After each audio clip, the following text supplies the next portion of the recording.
So for today's movie review, I'll be reviewing Spider-Man Homecoming, the second reboot of the Spider-Man film franchise, along with the overall 16th film within the Marvel Cinematic Universe, focused on the third film incarnation of Spider-Man. And the movie is directed by Jon Watts, who's only been known to direct 2 movies before this point, the first of them being a horror movie called Clown, and with the second movie being Cop Car starring Kevin Bacon. And initially when I first heard this movie was being made, I rolled my eyes at this because this is yet a second reboot that happened within a 5 to 6 year span, and it just gets ridiculous because let's actually look at as to why we're getting yet another reboot of Spider-Man. Back in 2007 when the third film came out, that film did well financially speaking, but in terms of critical reception, many movie critics along with moviegoers didn't like the film very much, to the point where many fans of the comic viewed it as being a massive disappointment, and since it has been seen on many worst superhero movies ever made, or just worst movies ever made in general. So a fourth movie was in production for some time, but because of the massive disappointment that was Spider-Man 3, Sony decided to drop the fourth installment altogether and start with a clean slate, making the Amazing Spider-Man films for one of 2 reasons. One, 2012 was essentially the 50th anniversary for the character, and the second reason being, if Sony didn't make another Spider-Man film, their rights to the character along with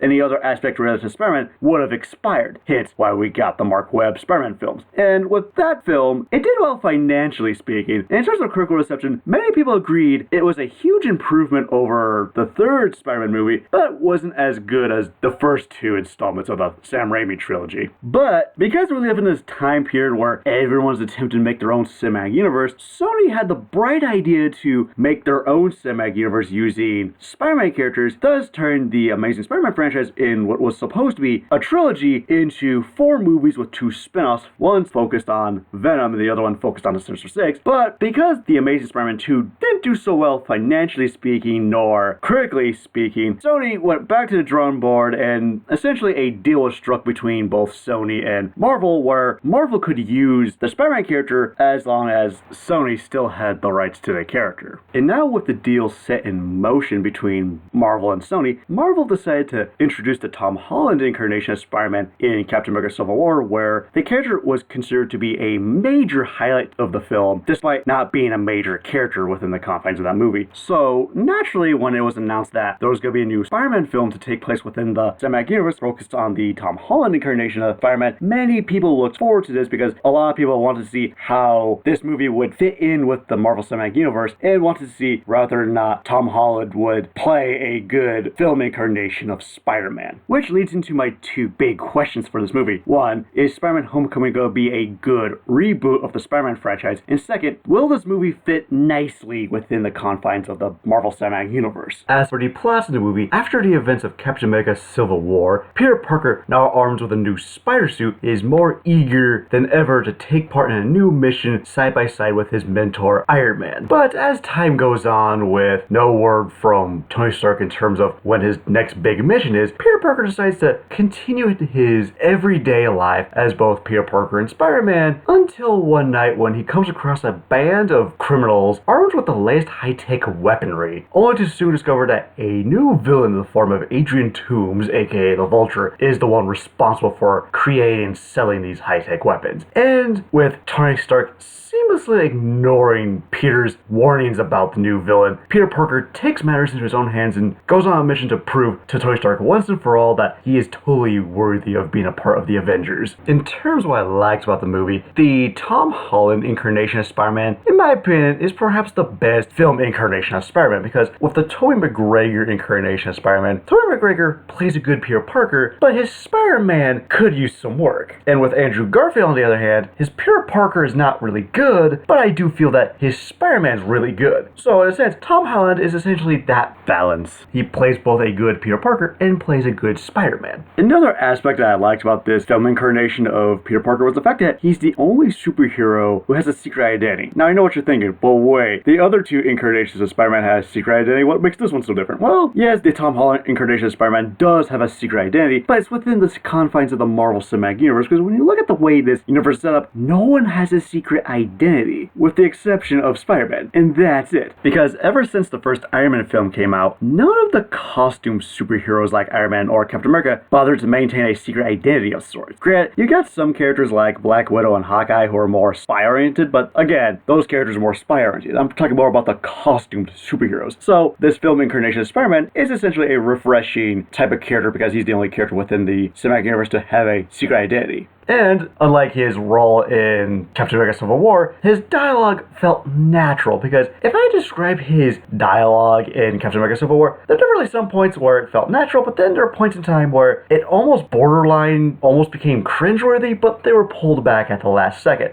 With his dialogue in this movie, there was never a point in time where I felt any of his dialogue was borderline cringeworthy. Like, it didn't even reach that level. Like, this felt natural.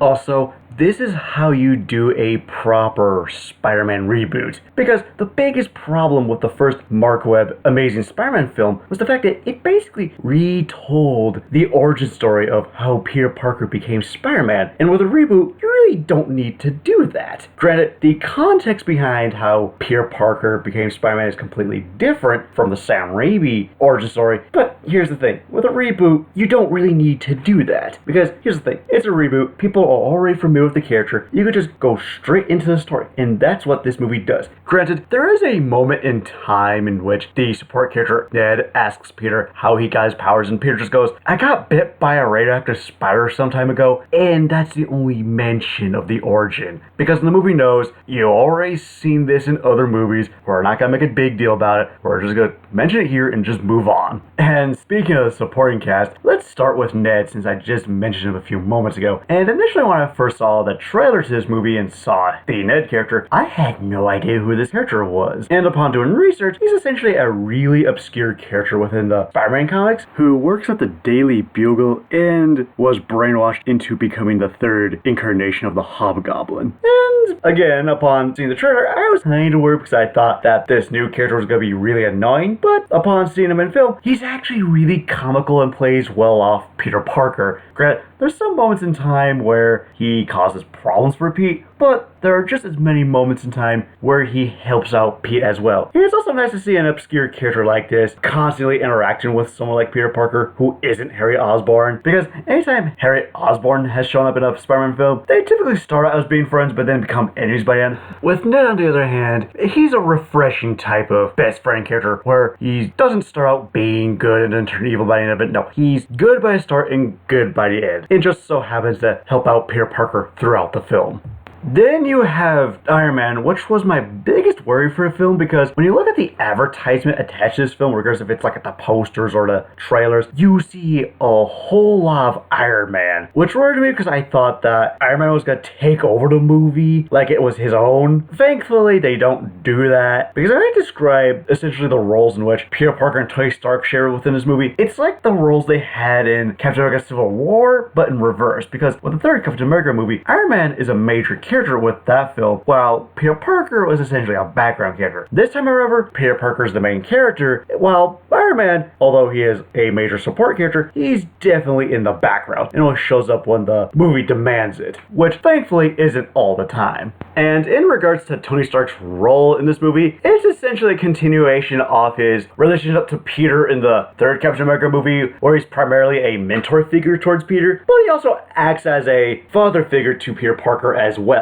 giving him words of wisdom and even helping out Peter Parker on some occasions. And the initial relationship between Peter Parker and Tony Stark, you could say is a physical representation of the Uncle Ben quote of "with great power comes great responsibility," because there's a point in time where Peter Parker tries to prevent the Vulture from selling weapons and ends up getting into a fight with him, resulting in almost the death of hundreds of people, but thankfully Iron Man there was at the last second to help him out. And sometime after that initial incident, Peter Parker and Tony Stark decide to have this conversation in where Tony Stark is initially disappointed with Peter Parker because not only did he disobey a few orders in which he was given, but he also viewed Peter Parker at that very moment being irresponsible and asked them, "Why did you do that?" In which Peter replies with, I wanted to be a great hero like you, in which Tony Stark replies, no, I don't want you to be like me. I want you to be better than me. Because when you sit down and think about it, Tony Stark is the most irresponsible superhero within the franchise. I mean, yeah, there's moments in time where he does become responsible for certain actions, but he's primarily a irresponsible superhero. And he realizes that Peter Parker is essentially idolizing him, and he wants Peter Parker to not be like him. He wants to be someone who's greater than Iron Man in that sense. So in a way, at that very moment, that's essentially Tony Stark's way of saying with great power comes great responsibility.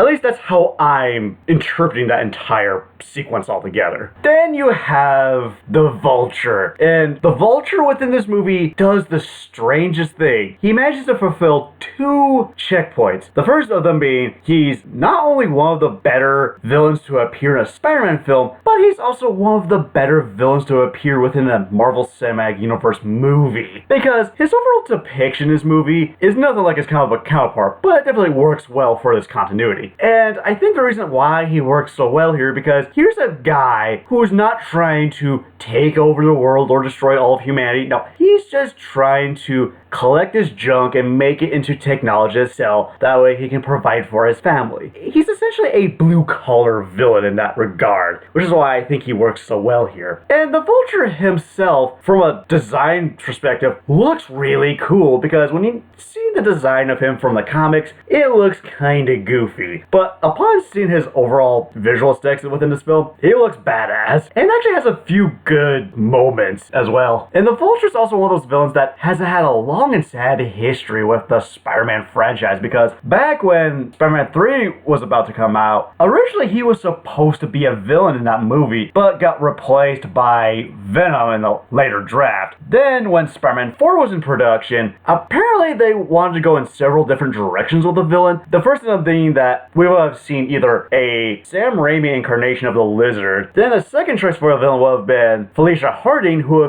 would have become Black Cat or the Vulture. Then the third option was gonna be the Vulture, who is either gonna be played by actors such as Ben Kingsley and or John Malkovich. But because of the reception that Spider-Man 3 got, Sony decided to scrap that 4th movie altogether and then proceed with the Amazing Spider-Man franchise. And with everyone making their own cinematic universes, Sony, at least with the Amazing Spider-Man franchise, hinted at the existence of the Vulture during the second movie, where we see essentially his wingsuit sitting one room over from Doc Ock's tentacles. So essentially, if that franchise did keep going, we would have seen the Amazing Spider-Man universe version of the Vulture. But again, because that movie didn't do so well at the box office, now we have this film where we now finally get the Vulture. Now granted, he might not have been my favorite villain growing up, but he gets the job done, and I'm happy at least he appeared in a movie finally. And speaking of the villains, here's a Spider-Man film where it has more than one villain, but it never felt overcrowded. Because when Spider-Man 3 did the whole having 3 villains deal, you got one villain whose origin was built up for 2 films, but maybe the payoff wasn't so great. Then you got one villain who actually has a great origin, but maybe his depiction might not be ideal, but definitely worked. But then you got another villain where you have to do an entirely separate origin for, and it just felt rushed, because here's this one villain who should have had more screen time, or at least should have appeared in the sequel. But that movie had the task of trying to juggle several different villain plot lines, and it just didn't work out so well. With something like The Amazing Spider-Man 2, this one had 3 villains and did the whole 3-villain approach better, but maybe not to a good extent. Because you got Elektra, who's meant to be the main threat of the movie, where on pen and paper, great idea in terms of character, but maybe a rushed execution. Then you got another villain in the form of Harry Osborn, who was actually really good for the most part until he became the Green Goblin. Then you got the Rhino, who was never really meant to be a major villain in the film, but it is kind of disappointing to see this beloved villain be reduced to nothing but a minor villain within that film. Then you got this movie where you have the Vulture, who's the main villain, then you got the Tinker, who's the secondary villain, then you got 2 incarnations of the Shocker, who are just kind of there to be henchmen, and they all come from the same origin, which is why I think the villain balance in this movie works so well. And they even introduced Matt Gardner. Granted, he does not appear as Scorpion, but the fact that they introduced him, another villain, albeit a minor villain, but still, we have a Spider-Man movie that technically features more than one villain in the film that completely works out in the end. Also, a lot surprisingly happens in this movie. Like, even if it's not an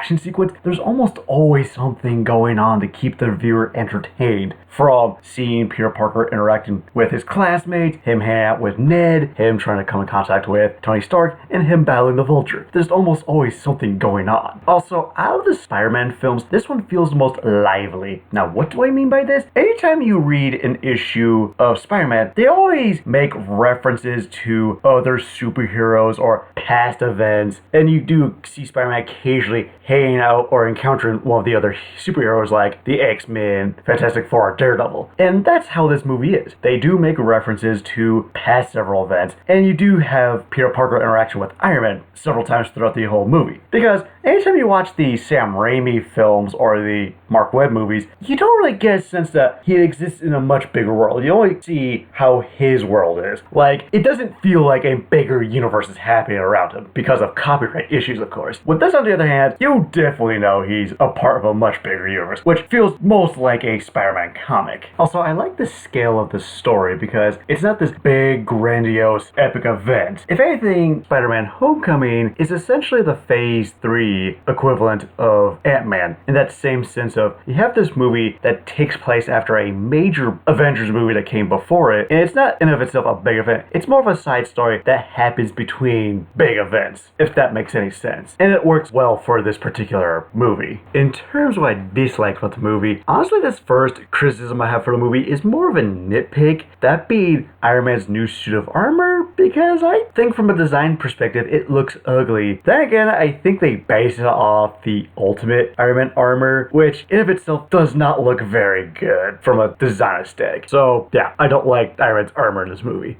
Another nitpick I had with the movie is Gwyneth Paltrow's credit. Yeah, you heard me, her credit. Because you essentially have Gwyneth Paltrow who's reprising Pepper Potts since Iron Man 3, and she only appears in the movie for 45 seconds as a cameo. Nothing more, nothing less. Yet, by the time the movie ends and the credits roll around, you usually have the actor of most importance, then you go down to actor of second most importance, and so on and so forth. And essentially the credits go among the lines of this: Tom Holland, Michael Keaton, Robert Downey Jr., Gwyneth Paltrow, the actress who played Aunt May, and the actor who played Ned. And then it just kind of goes on from there. And that really doesn't make sense because Gwyneth Paltrow's role in this movie is essentially just a cameo. So why she's credited as being the fourth billed actor is beyond me. Also, there are two different plot twists that occur within the movie. One that works extremely well for the movie and one that really doesn't. For example, the one plot twist that works very well is the one revolved around Liz Allen. Now, I'm not going to mention what it is, but let's just say that there's good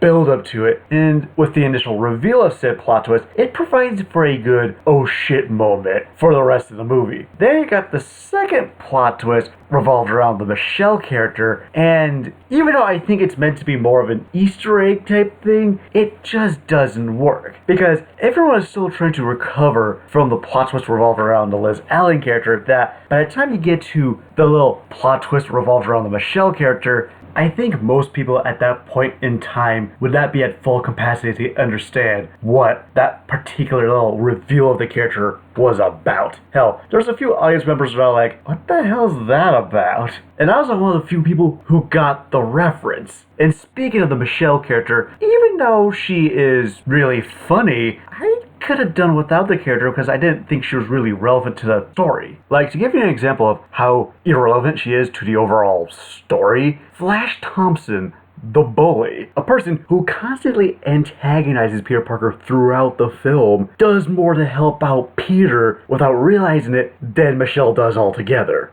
Then you had this incarnation of Aunt May. Granted, I got nothing against the actress, nor her role altogether, but I feel they could have pushed her a little bit more to the overall story because, as she sits, she's just kind of more of a punchline for this movie. Because on top of having Tony Stark make the occasional "how do you look in a skimpy outfit" kind of joke, you also have some other male characters who kind of give her some winks and all that jazz. It's like, it's just kind of becoming a sexual joke, and I don't think that's the idea of Aunt May altogether, because the idea of Aunt May, she's supposed to be a surrogate mother to of Peter Parker. And if I had to compare this incarnation of Aunt May to the other two incarnations, I think this one would be the weakest because with the first incarnation, this is the one that I love the most. Granted, I do feel that the relationship between that version of Aunt May and Peter Parker felt more like a grandmother-grandson type relationship than an actual aunt and nephew, but I love it regardless. With the second incarnation of Aunt May, I feel this one is the best incarnation of Aunt May. Granted, there's bits of dialogue where she beats Peter over the head with, reminding him that I'm not your mother, I'm your aunt, and I'm just trying to fill that role for sure, but I think this one gets the job done the best. Whereas with this incarnation, again, I don't think it's bad, but I think they could have done more with it because as it sits, Tony Stark, even though he is the mentor figure and essentially the father figure to Peter Parker, I feel he supports him a bit too much in this film. Like, if they made Tony Stark be more of a father figure in the sense of what it means to be an Avenger, and with having Aunt May be more of a what does it mean to be human kind of deal, I think that would have worked out perfectly.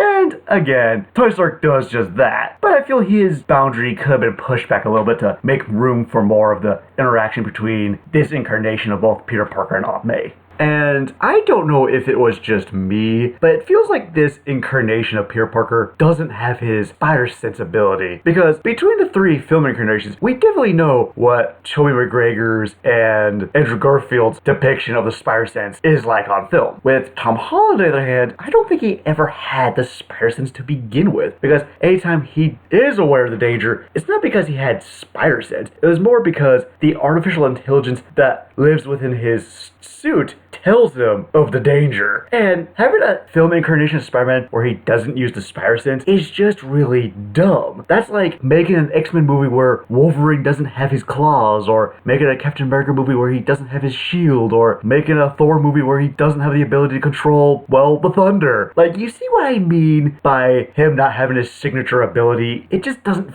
feel complete to me. Another problem I have with the movie is more of a disappointment in regards to the Vulture's backstory, because even though the backstory they gave him in the movie is pretty good, it's just not what I was expecting. Because when I first heard the Vulture was going to be the main villain of this movie, I thought they were going to find a way to connect the Vulture to the Falcon in some regard, because if you know his backstory from the comics, he's just some inventor who creates this really cool flight suit, but then somehow gets screwed over one way or the other, and proceeds to take his flight suit, make a ton of modifications to it, and proceeds to go on a rampage, only to be stopped by Spider-Man. And I was expecting something along the lines of maybe he was the guy that invented Falcon's flight suit from the past several movies, and maybe he never got credit for it, and maybe that's why he takes up the theme of being the Vulture. Like, I was expecting some kind of connection, but they don't do that, unfortunately. But again, the backstory they got for him is actually pretty good and works well for the movie. Then there are just some characters who just disappear altogether within the movie. Granted, the first two groups of characters that I'm about to talk about are just minor characters. One of them being this guy who owns this grocery shop that provides Peter Parker some sandwiches. And he only appears in two scenes, one of them being just kind of his introduction, the other scene being him being rescued by Spider-Man. Now granted, I know he's a minor character, but I was expecting to see him like maybe appear periodically throughout the movie. Then you got the group of criminals in which Peter Parker fights who happen to carry around some high-tech weaponry during that one bank scene. We see Peter Parker fight them all, and we see that he defeats every single member, but then he goes off to rescue someone else because of the result of the battle. Then he turns around and sees that they're all gone, weapons and all. And you don't really learn as to what exactly happened to that particular group of criminals ever again. Now granted, I get the purpose behind the scene was to show Peter Parker that common street thugs are now getting their hands on high-tech weaponry like this, but I like to see some sort of minor conclusion to that particular group of villains. Then you have a major villain like the Tinkerer in the movie. Now granted, he does what he needs to do, but near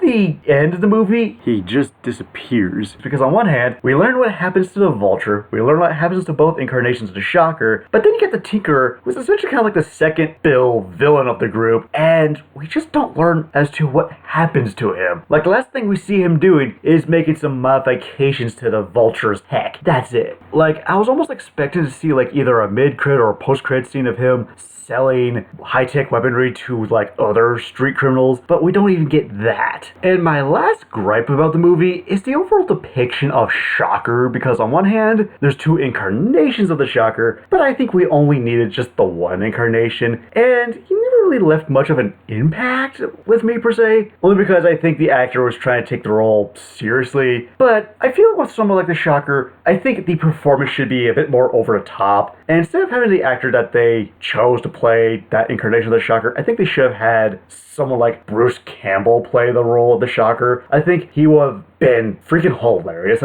as the Shocker and provide some nice banter between him and Michael Keaton's Vulture character. And I just wanted to see the Shocker in the movie wear his signature ridiculous yellow suit. Is that so hard to ask? So for my final verdict of Spider-Man Homecoming, even though this is yet another reboot of the Spider-Man franchise, Spider-Man Homecoming in a sense is a much better The Amazing Spider-Man movie than the actual Amazing Spider-Man movie, because with something like the 2012 The Amazing Spider-Man movie, that movie tried to be less like the Sam Raimi movies in terms of tone and be more like the Christopher Nolan Batman films. And it really just doesn't work like that, because you're making a movie about Spider-Man, which is an already over-the-top concept, so it's either you make it over the top or you don't make it at all. With Spider-Man Homecoming, it encompasses anything and everything that is Spider-Man, and it serves as another nice addition to the Marvel Cinematic Universe. And as far as a Spider-Man film goes, if I had to make a list ranking all Spider-Man films going from worst to best, Spider-Man Homecoming is hands down the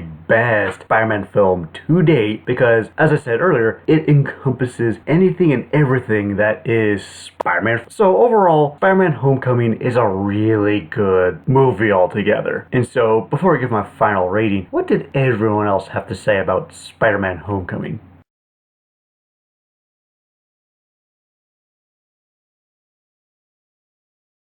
So it looks like Spider-Man Homecoming got a lot of good reviews. I'm not surprised. And so for my final rating of Spider-Man Homecoming, I give it 5 out of 5. So who is your favorite Spider-Man villain? And see you later.